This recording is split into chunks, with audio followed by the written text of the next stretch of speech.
Every mirror in the house cracked at midnight. It was midnight. The old grandfather clock in the hall chimed 12 times, each chime echoing through the cavernous space like the toll of a funeral bell. As the last note faded away, a crash from upstairs made me jump. Then another crash, and then another one. I sat bolt upright in bed, my heart pounding like a drum solo. My wife, bless her, was fast asleep beside me, blissfully unaware of the commotion above our heads. I crept out of bed and tiptoed to the window. The full moon hung like a watchful eye in the inky sky, casting long, distorted shadows from the gnawed branches of the ancient oak tree that loomed over our house. I strained to listen. Another crash! This time followed by what sounded like a woman's scream. My blood ran cold.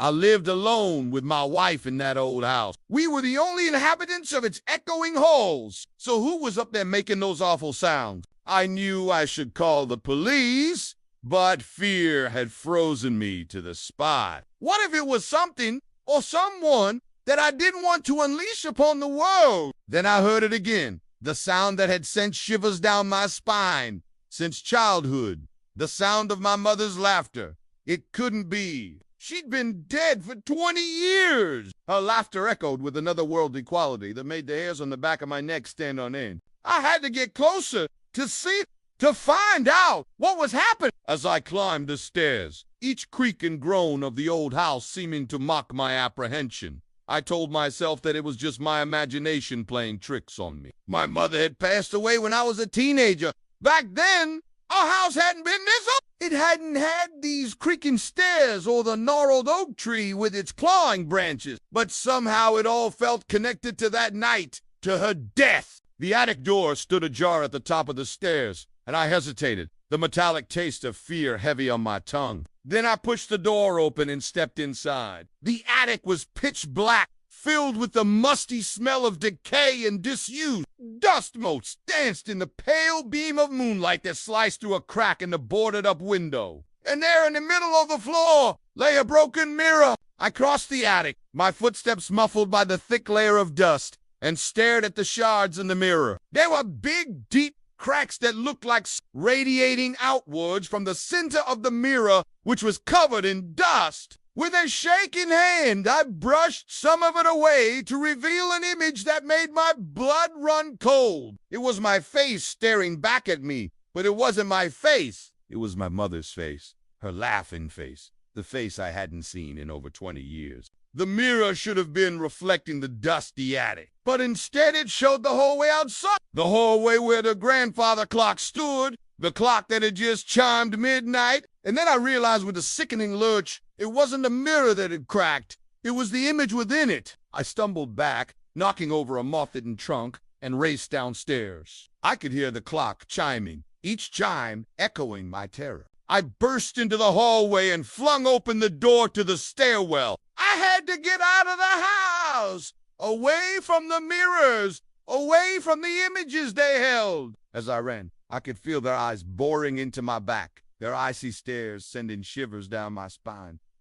But outside in the pale moonlight, the images followed me. They were everywhere. The windows of the house reflected them, the polished surface of the lake nearby, even the wet tarmac of the road. Every reflective surface showed them. My mother and her friends, their faces contorted in silent screams, their eyes wide with terror. They were reaching out to me from every direction, their fingers like claws scraping against glass. I broke into a run, stumbling over tree roots and leaping over fallen branches, desperate to escape their I didn't want to see what stood reflected in the surfaces behind me. But the images were relentless. They pursued me, taunting me, their laughter echoing in my ears, driving me on. I crashed through a hedge, tearing my clothes on the thorns, and ran until my lungs burned and my legs screamed for mercy. Then, collapsing on a grassy knoll overlooking the lake, I finally dared to look back. The house stood dark and silent in the distance, its windows like vacant eyes staring back at me. But the images, the faces, they were gone. The only thing that marred the placid surface of the lake was my own reflection. panting and ragged, a stark reminder of the nightmare I had just endured. As the first rays of sunlight touched the horizon, chasing away the darkness, I slowly made my way back home. The horror of the night before was still vivid in my mind. I walked as though in a daze, my eyes fixed on the ground, half expecting to see those dreadful faces peering up at me from the pavement. When I reached the front door, I hesitated, my hand hovering over the doorknob. What had happened the night before? Was it some cruel trick of my mind? A manifestation of my grief over my mother's death? Or was there something more sinister at play? Taking a deep breath, I pushed the door open and stepped inside. The house seemed different now, as though the darkness of the night before had leached away its familiar comforts. The ticking of the grandfather clock in the hall seemed louder than usual, and the shadows cast by the oak tree's gnarled branches seemed to writhe and twist in the daytime light. Then I noticed it, a small shard of glass on the welcome mat outside the door. It glinted in the sunlight like a tiny, wicked smile. And when I picked it up, I saw that it was from the front door mirror, the mirror that had reflected my face as I came home. But that wasn't my face that had stared back at me. No! It had been my mother's face, her eyes gleaming with an eerie light, her lips twisted in a silent scream. I had barely registered it in the panic of my escape, but now the memory slammed into me with the force of a tidal wave. As I stared at the shard in my hand,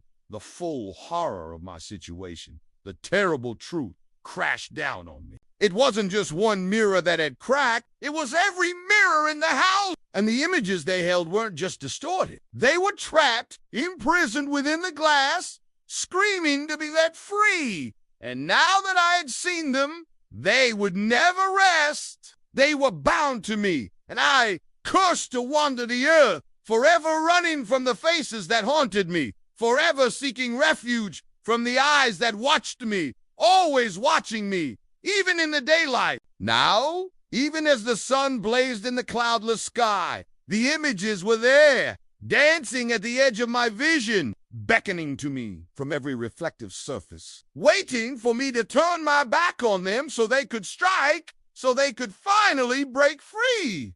Each mirror in the house had cracked at midnight, each one except the largest mirror of all, the one that hung in my bedroom, the one that hid the truth, the one that concealed the face of my greatest fear. For that was the face of my father, and he was waiting, patiently waiting for his son to come home.